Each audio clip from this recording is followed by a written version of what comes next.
Assalamualaikum warahmatullahi wabarakatuh. Salam sejahtera untuk kita semua yang terhormat Ibu dosen pengampu mata kuliah Akuntansi Keuangan Menengah Bu Putri, serta teman-teman yang saya hormati. Pada kesempatan kali ini, saya Alfia Muratusaleh dengan NPM 25013010364 akan mempresentasikan hasil penyelesaian soal time value of money.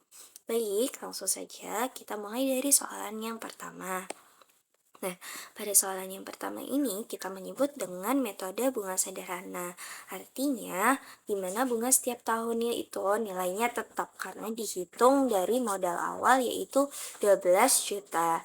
Nah, dari 12 juta tersebut, saldo awal kita bisa mendapatkan bunga sederhana, yaitu investasi dikenakan bunga sederhana 10% per tahun pada soal dikalikan dengan saldo awal, yaitu 12 juta. Nah, di sini kita mendapat bunga per tahunnya 12 juta dikali 10% adalah 1.200.000. Jadi, karena ini bunga sederhana, hal ini tetap setiap tahun, yaitu dilakukan berulang pada tahun pertama, kedua, dan ketiga.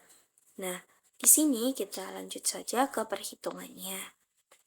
Ada perhitungan tahun pertama, 12 juta ditambahkan dengan 1.200.000 dari bunga sederhana tadi, diperoleh hasilnya 13.200.000. Nah, tahun kedua, hasil dari tahun pertama tadi dimasukkan ke tahun kedua, yaitu 13.200.000 ditambahkan dengan bunga sederhana 1.200.000 dikurangi 2 juta, karena pada soal terdapat penarikan sebesar 2 juta dilakukan pada akhir tahun kedua. Nah, diperoleh hasilnya yaitu 12.400.000. Nah, pada tahun ketiga, hasil dari tahun kedua 12.400.000 ditambahkan 1.200.000, hasilnya yaitu 13.600.000. Jadi, saldo akhir tahun ketiga yaitu 13.600.000. Kita lanjut pada soalan yang kedua. Pada soalan kedua ini kita membahas mengenai bunga majemuk, yaitu bunga majemuk sendiri kita mengartikan bunga yang dihitung dari saldo terakhir termasuk bunga sebelumnya. Jadi berbeda dengan soalan yang pertama tadi, di sini bunga bersifat majemuk. Jadi bunga dihitung dari saldo yang terus bertambah. Nah, kita mengetahui pada tahun pertama saldo awalnya itu 8 juta. Nah, bunganya 12%. Kita bisa menghitung bunga majemuknya yaitu pada tahun pertama saldo awal 8 juta dikalikan 12% diperoleh hasilnya itu bunganya 960.000. Nah, tidak ada setoran dan saldo akhirnya itu diperoleh 8.960. Nah, pada tahun kedua itu 11.960 dikalikan dengan 12% dan ada setoran 3 juta. Pertama-tama kita hitung terlebih dahulu saldo akhir pada tahun pertama itu 8.960 ditambahkan dengan 3 juta dari hasil setoran tadi. Nah, selanjutnya itu diperoleh hasil 11.960 dan dikali 12% dari hasil bunganya. Diperoleh hasilnya 1.435. Nah, di sini kita mendapat saldo akhirnya pada tahun kedua yaitu 13.395.200.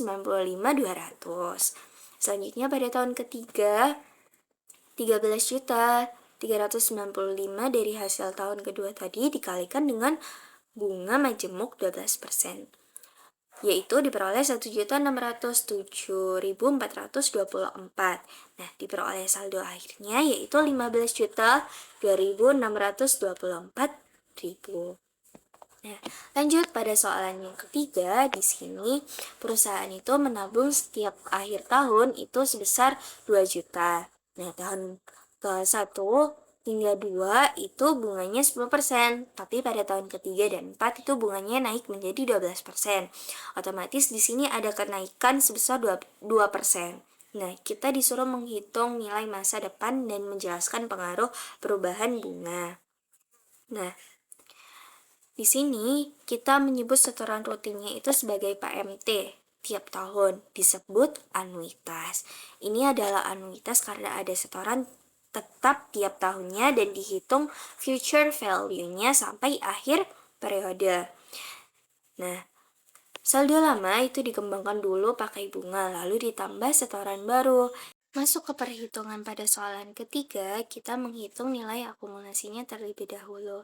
Pada tahun pertama, sebesar 2 juta dari PMT atau hasil setoran tersebut dikalikan dengan 1 sama dengan hasilnya yaitu 2 juta. Dan pada tahun kedua, 2 juta dikalikan dengan 1,1 karena sudah ada peningkatan setoran, ditambah 2 juta hasilnya yaitu 2.200.000 ditambah 2 juta sama dengan hasilnya diperoleh 4.200.000. Nah, pada tahun ketiga, hasil dari tahun kedua 4.200.000 dikalikan 1,12 faktor future value-nya ditambahkan dengan 2 juta. Hasilnya sama dengan 4.704.000 ditambahkan dengan 2 juta sama dengan 6.704.000. Nah, pada tahun keempat, hasil akhir dari tahun ketiga 6.704.000 tadi dikalikan dengan 1,12 ditambah 2 juta. Hasilnya diperoleh 7.508.480 ditambah 2 juta. Hasilnya 9.508.480. Jadi, future value total pada akhir tahun keempat yaitu 9.508.480. Jadi, kesimpulan yang dapat diperoleh dari soalan yang ketiga ini, pengaruh kenaikan bunga dari 10% ke 12% itu ada kenaikan sebesar 2%. Jadi nilai akumulasi bertambah lebih cepat karena bunga. Nah, kenaikan 2% ini menghasilkan selisih 226.480. Nah, pada soalan keempat ini, kita diminta menghitung total present value. Jadi, arus kas itu tidak sama setiap tahun dengan tingkat diskonto 10%. Jadi, kita mencari nilai sekarang dari uang masa depan. Semua arus kas masa depan itu didiskon ke nilai sekarang menggunakan faktor present value. Nah, kita mengetahui bahwa rumus dari present value sendiri merupakan pembayaran dikali faktor present value. Pada tahun pertama, terdapat pembayaran sebesar 3 juta dikalikan dengan faktor present value dikalikan 10% itu hasilnya 0,909, yaitu diperoleh nilai sekarang atau present value-nya itu 2.727.000. Pada tahun kedua, lakukan hal itu berulang dan serupa dengan faktor present value masing-masingnya. Nah, jadi pada soalan keempat ini total present value-nya yaitu 13.884.000. Hal ini diperoleh dari hasil penambahan pada tahun ke-1, 2, 3, dan 4.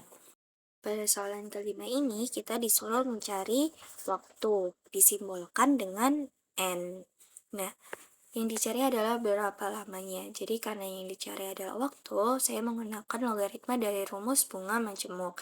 Nah, diketahui present value-nya itu 10 juta. Nah, future value-nya itu 15 juta. Nah, R sama dengan 8% per tahun. R ini dikategorikan adalah bunga majemuk. Nah, ditanya N yaitu berapa lama. Rumus bunga majemuk yaitu future value sama dengan present value dikalikan 1 ditambah R di pangkat N. 15 juta future value-nya, selanjutnya present value-nya 10 juta dikalikan 1,08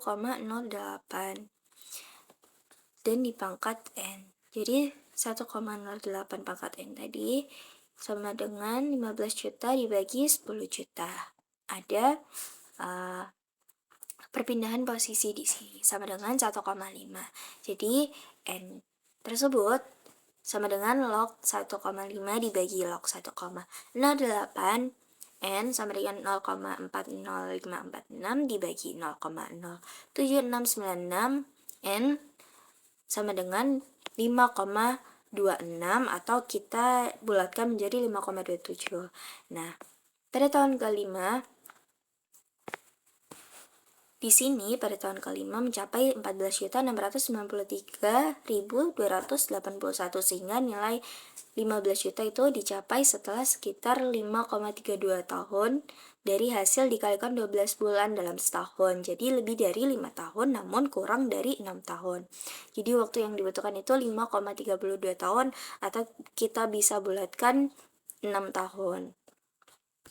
Cukup sekian presentasi hasil dari latihan soal time value of money. Saya Alfian Soleha undur diri. Wassalamualaikum warahmatullahi wabarakatuh. Terima kasih atas perhatiannya.